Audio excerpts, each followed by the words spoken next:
ঢাকাসহ আশপাশের এলাকায় সমন্বিত গণপরিবহন ব্যবস্থা গড়ে তুলতে মাল্টিমোডাল ট্রান্সপোর্ট প্ল্যান বা বহুমাধ্যম ভিত্তিক পরিবহন পরিকল্পনা নিয়ে এগোচ্ছে সরকার। এই পরিকল্পনা বাস্তবায়নে কাজ করছে ঢাকা পরিবহন সমন্বয় কর্তৃপক্ষ। তাদের লক্ষ্য সড়ক, মেট্রোরেল, রেল, মনোরেল ও নৌপথকে একটি সমন্বিত যোগাযোগ ব্যবস্থার আওতায় এনে রাজধানী ও পার্শ্ববর্তী অঞ্চলের যাতায়াতকে আরও সহজ, দ্রুত ও কার্যকর করা। এর মাধ্যমে যানজট নিরসন, যাত্রার সময় কমে আসবে। এই পরিকল্পনা প্রসঙ্গে ডিটিসি এর নির্বাহী পরিচালক মোহাম্মদ মশিউর রহমান বলেন, একজন যাত্রী টাঙ্গাইল থেকে বাসে এসে গাবতলীতে নামলেন, সেখান থেকে মেট্রোরেলে উঠে সহজেই কমলাপুর পৌঁছে গেলেন।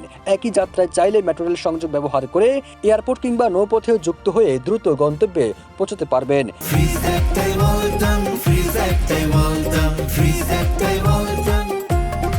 এমন একটি সমন্বিত যাতায়াত ব্যবস্থার বাস্তবায়নের পরিকল্পনা করছে সরকার। ৭ আগস্ট জাতীয় একটি দৈনিকে এক প্রতিবেদনে এসব তথ্য উঠে আসে।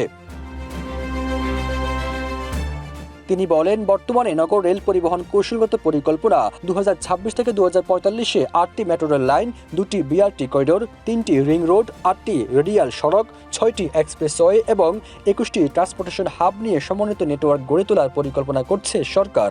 একই সঙ্গে কমলাপুর এয়ারপোর্ট এবং গাবতলীকে প্রধান মাল্টিমোডাল ট্রান্সপোর্ট হাব হিসেবে গড়ে তোলার পরিকল্পনা নেওয়া হয়েছে।